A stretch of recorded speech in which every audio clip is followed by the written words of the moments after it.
follow me through grad school. If you're new here or an old friend to the channel, please hit that like and subscribe button. And don't forget, you can always catch up on Bizzy Nursing vlogs here on YouTube and on my blog on allnurses.com. This week I'm heading out to Louisville, Kentucky for a wedding. I was pretty excited because I've never been to Kentucky, but I wanted to make sure that I still stayed on top of my schoolwork. I used the tools that I outlined in season 1, episode 105, part 2. I think it's called something like vacationing study tips. So basically I did like the bulk of my work before heading out on my trip.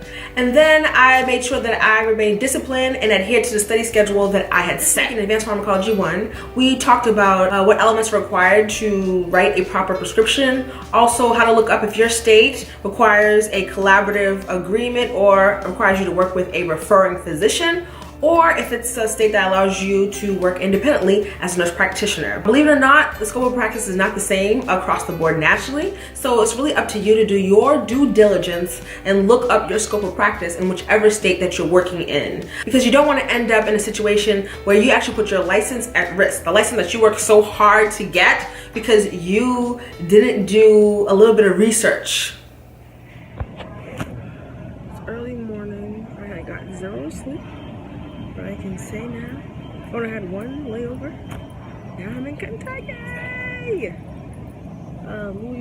Louisville Regional Airport to be exact. And I should be getting my ride soon and go to the hotel and get some rest. This week in health assessment, we learned how to properly take a patient history. Believe it or not, the patient history is one of the most important aspects in the patient, provider interaction. A good history will enable you to figure out your primary diagnoses, any differential diagnoses you may have, also to set up any future plans of care. So we discuss how, not to be narrow-minded. Oftentimes, a patient will come in with certain, signs and symptoms, and we say, you know what, that's it, you have X. And then when you actually dig in more, do some studies, you realize maybe your initial primary diagnosis wasn't correct. So it's important to also keep your mind open to differentials, just in case. In class, all we did was, I think, just do case studies in groups and then presented our case studies to the class. And finally, the day came for the wedding.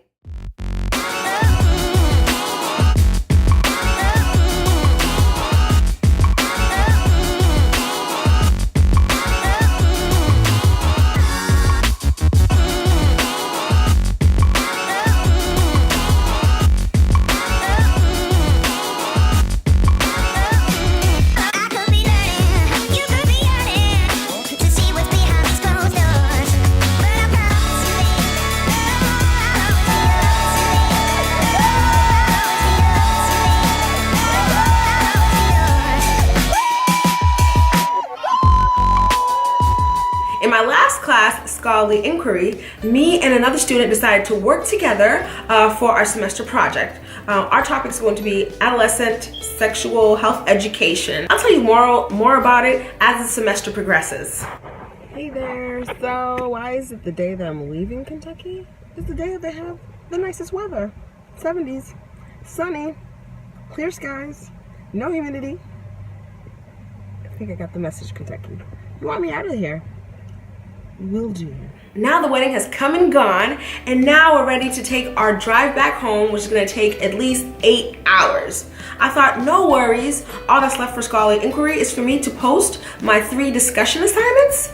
I thought it'd be easy, it's an 8-hour drive, so basically I have time. So I thought. So I worked on my discussion post, and when I was ready to finally, post it on the wall, I noticed that the weather turned from this to this. And then my hotspot for my phone decides it doesn't want to work. Rude. So as I'm periodically, checking to make sure my hotspot's actually working, boom, it finally works, okay? So I'm able to send off my post. But guess what? I have 2 response posts I have to do for 2 students. So what I did is I chose which students I wanted to respond to, and then I started working, curating my response. And guess what? The hotspot crashed yet again. Is this real life? And now we're driving in the middle of the mountains in the middle of a rainstorm. Really? So I'm still trying to, you know, check for the hotspot, and then my phone dies. Oh, you funny now. I'm out here basically thirsty for a hotspot.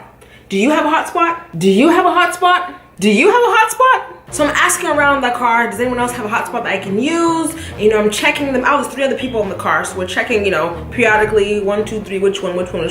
Finally, I get, you know, signal. Perfect. So I'm like, okay, let me just copy paste this, post it on the wall. Now I got the first one done.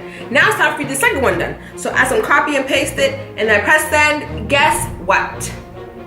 Signal lost. Yes, this is real life. Eventually, we get to our hotel in Arlington, Virginia, and now I only have 3 minutes left to post, only 5% left on my computer, okay? So basically what I do is I just run in, okay? And it takes me 2 minutes just to even get on Wi-Fi. And then when I'm finally on Wi-Fi, you know, I noticed that I now only have 2% left, okay? It was just 5, and now we're at 2. So I copy, paste, send, and it looks like it went through, and then my computer completely shuts off. And then I completely crash just moments after. If you've been following me since last semester, you know that I am a master procrastinator. Now, if you're a procrastinator just like me, let me know below. All right, that's it for this week. Please like, comment, share, and definitely subscribe. And remember, fuel your passions and fulfill your purpose. See you next week. Bye.